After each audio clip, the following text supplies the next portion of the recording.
Hey folks, Jeff here. So I wanted to make an introduction video to kick off the channel and just talk a little bit about the inspiration for it, the type of content you can expect. I want to say first that I generally want all this content to be unscripted, right? Real life stuff. It's not going to edit out any mistakes, things like that. Be off the cuff, real struggles. Even now, my hair is a mess. I've been working outside all day. It's cold. I'm going to have a hat on and everything. Um, but that being said, for this intro video, I just want to make a note. I do have some notes here that I'll be glancing at. There's a lot of things I want to make sure I remember to say so that you all know what to expect here on this channel. So this is going to be a DIY how-to channel primarily for things that the average homeowner will run into more or less. But my main goal is to make this a place where we can learn together. I love learning new things and new skills, and doing things yourself, I've found, brings a tremendous amount of pride. I've also found that it can save a lot of money. Some of the things we'll be diving into I've never done before. So I hope to learn a lot from you guys in the comments. Hopefully I can pass along a lot of that stuff. I'm going to make a lot of mistakes, and hopefully we can both learn from that as well. Maybe save you all some money too. So a little bit about me. My day job, and sometimes nights and weekends job, is with a live event production company. We do sound, lighting, video, and staging for concerts, festivals, tours, corporate meetings, political rallies, things like that. My area of focus is audio. So the big line array systems you see at concerts and festivals, I design and deploy those. I run the soundboards, that kind of thing. Or at least I used to.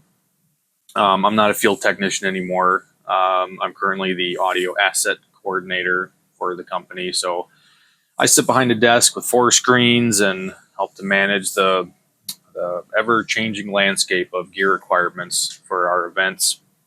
But over the years, doing that, I've gained a lot of knowledge about electronics, both the high amperage stuff that powers our big sound and lighting systems, and the smaller component level circuit board things. I can drive a semi. I know a good deal about rigging, basic carpentry, but I'm certainly not an expert in any of those. I'll have to see if I can get permission sometime to post some content from work. That might be cool. So my current role in the company, though, is a lot more cohesive to family life. My kids are 3 and 5. I'm sure they'll make their way into some videos. At the very least, you'll hear them yelling and playing in the background, I'm sure. My wife, Jessie, is a social worker. Her heart is way too big for her chest. She makes me feel silly sometimes that she's out there helping real people with real problems, and I'm here helping people party.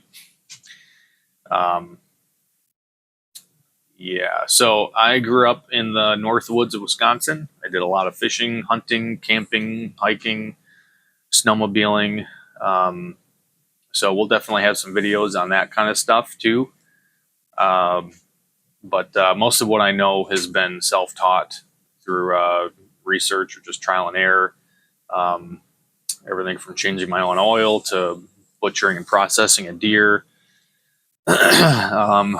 One of the first videos, I think, the first real videos, I think is going to be how to make venison brats. Maybe don't watch that one if you don't like knowing how the sausage is made.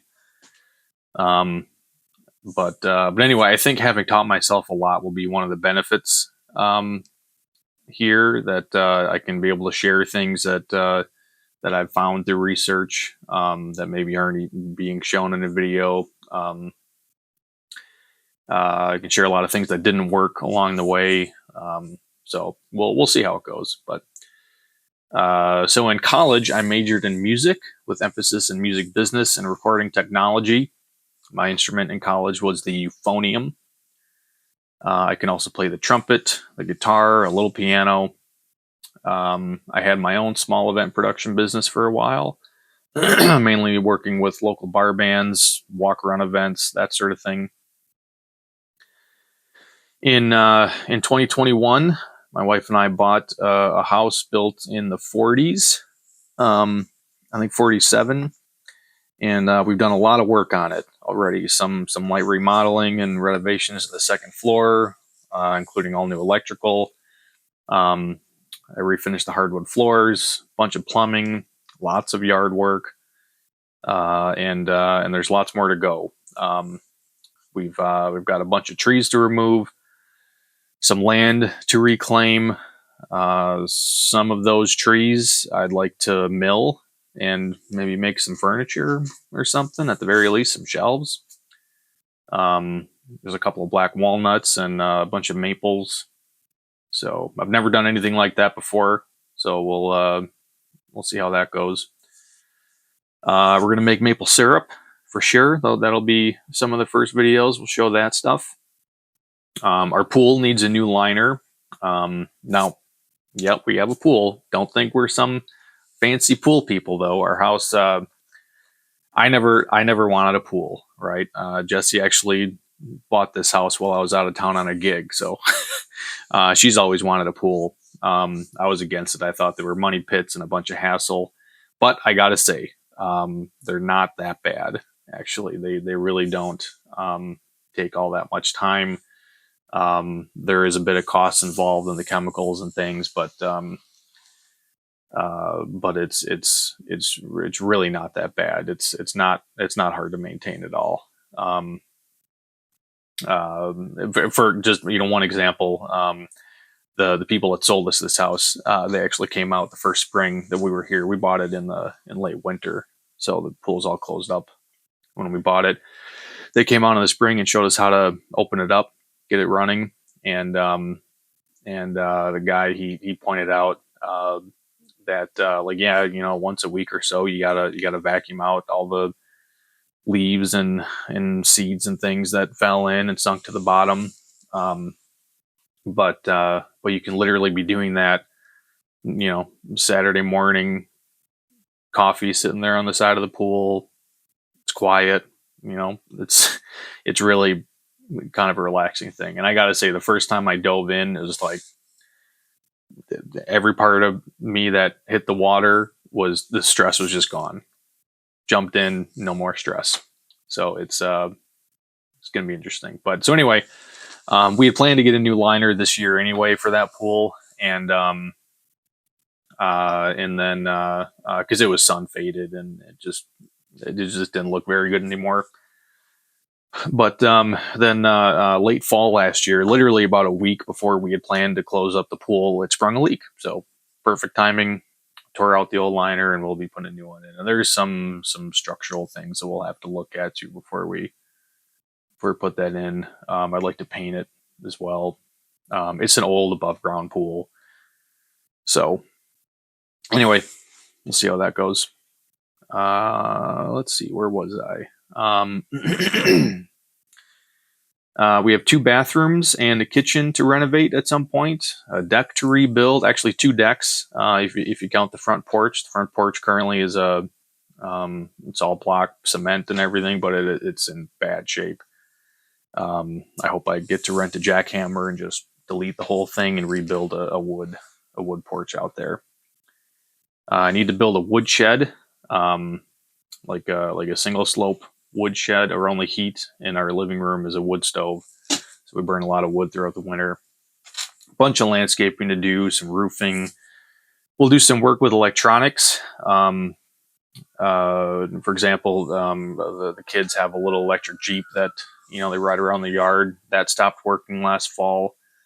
Gotta figure out what's going on with that. I'm also into ham radio. I've repaired a TV before. We've got to figure out why Jesse's KitchenAid mixer stopped working. So, the general household stuff, toys and things like that. I'm kind of a weather enthusiast as well. I'm a trained spotter.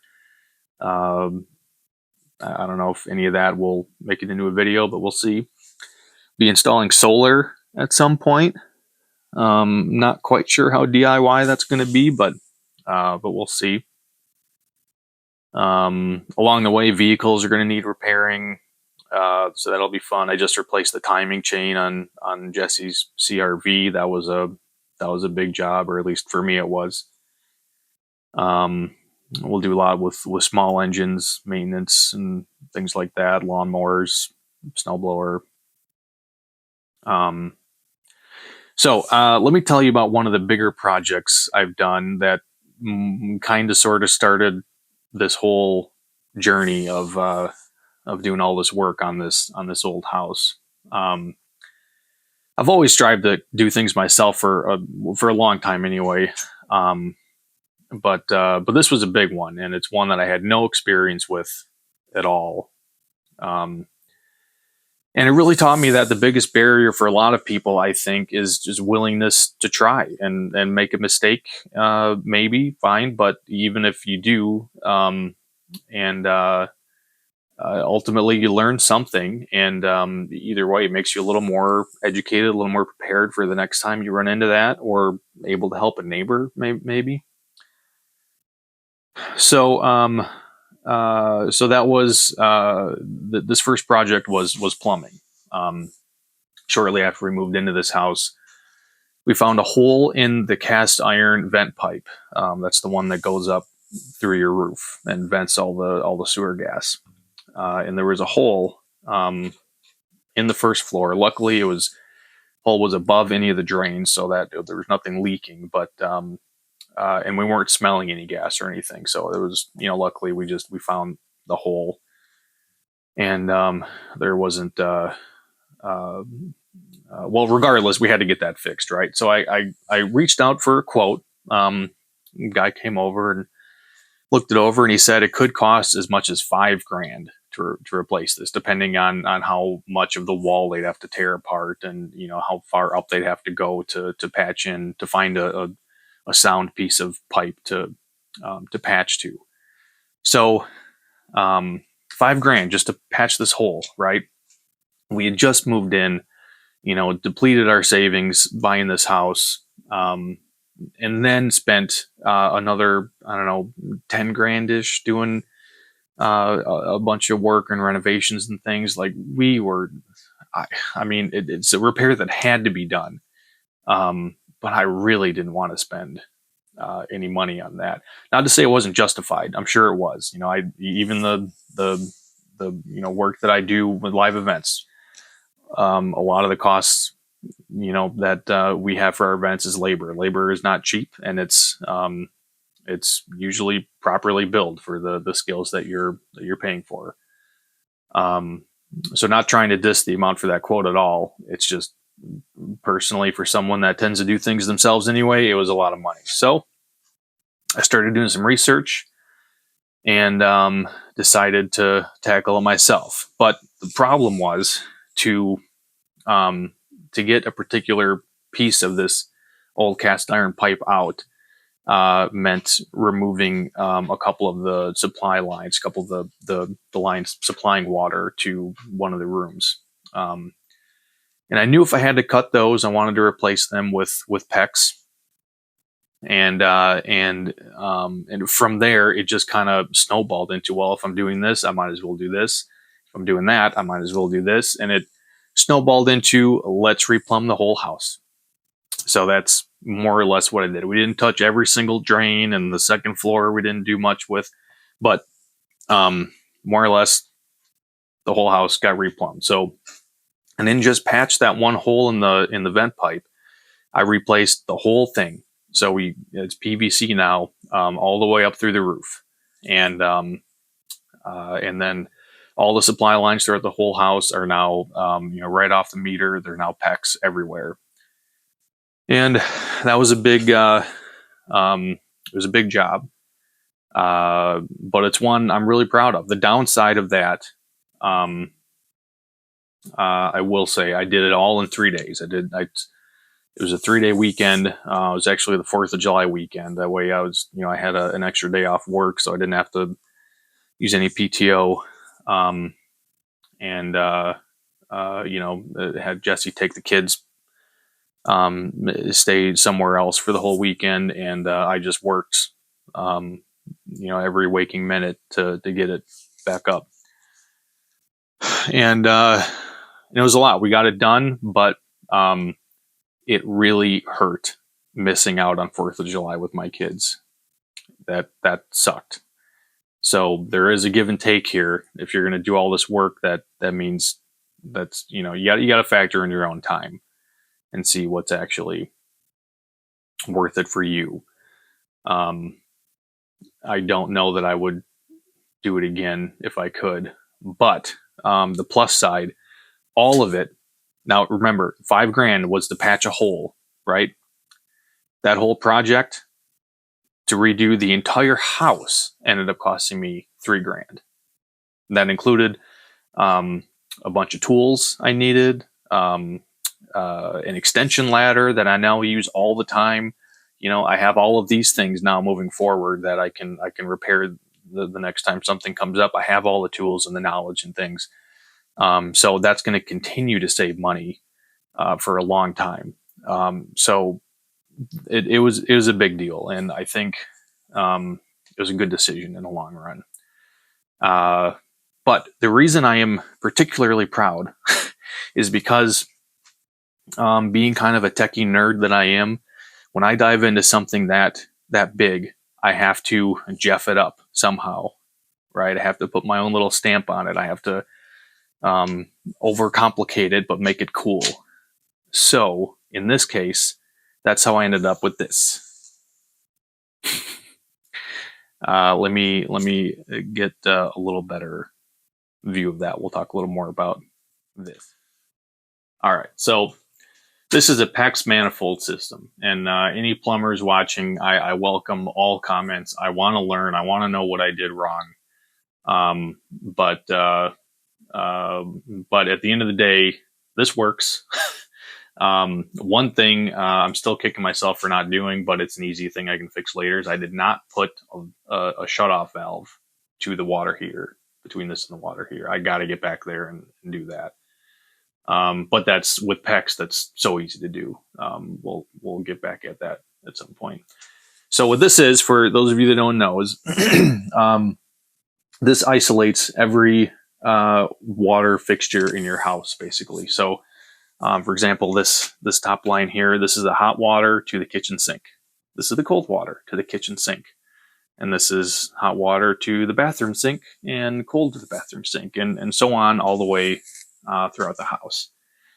And you see there's a lot of room for expansion. We still have to plumb in a slop sink down here in the basement. There's another, right now these bottom ones, these are doing the whole upstairs.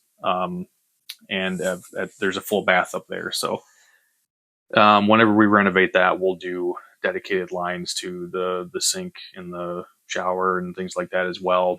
There might be, who knows what other additions there we'll have over the years. But anyway, plenty of room for expansion. And so what this does is this means that I can turn off the water to just the kitchen sink if I have to do some work on it, and none of the rest of the house is affected. This is definitely overkill, right? I think from what I can gather, the main times that you see something like this is at like an apartment building. So, the top lines, instead of going to just one fixture, it'll go to one apartment. You can shut off the whole apartment and not touch the rest of the building. So anyway, yes, overkill, but that's it was too cool for me to to not do this. Once I saw some things about it online, I knew I had to have it, and it wasn't super expensive. It definitely was an added cost, but we're talking the hundreds, not thousands. So it's interesting. And if you're wondering why this looks so goofy over here, it's my water. The PEX has to be 18 inches from the water heater, so that's why those pipes look a little goofy, but is what it is. So that's that. Having accomplished that was that gave me the confidence to at least try a lot of other things. So and we got to go back and clean up some of this. drooping here. We got to go back and clean that up. There's a couple other places like that. Even all the lines here, they're okay, but I want to make that look better. So, I mean, after this 3-day weekend, I wanted nothing more than to take a shower. So when it finally came time to hooking the water back up to things, I wanted to get that done as quickly as possible. So, it got a little sloppy there at the end, but we'll go back and tidy that up. All right. So last thing I want to mention is something a little different, at least different from other YouTube videos that I've seen. Is I want to end every episode with a little preview of a project coming up, and the reason I want to do that is because I watch so many different YouTube channels where they'll often talk about some comments that they got that they said, oh, that was some great advice, we'll do that next time, or something. Well, there may not. I'm not a professional builder or anything. I'm just working on my own house, so there might not be a next time, and I want to do things as correct as possible without being an expert. So what I want to do is give you that preview in the last couple of minutes of every video, and ask for advice, things that I should look into, people that I should look up, and or videos I should watch, whatever, because I want to be educated when I start the video, not I don't want to learn things afterwards, and then it's going to eat away at me for years that something is not correct behind a wall that I just finished or something. So that's what I'm going to do now. I'm going to show you one of our upcoming projects that hopefully you guys can give me some advice. So let's go look at it. Okay, here's a big empty room. Still in the basement.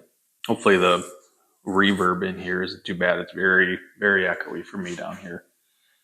But this is one big room basically. There's all of our junk just piled up here. I moved everything into this one room so that we can work in here. So this was somewhat finished. You see there's a ceiling and old wood paneling and things, and a fireplace that doesn't work. We'll talk about that too at some point.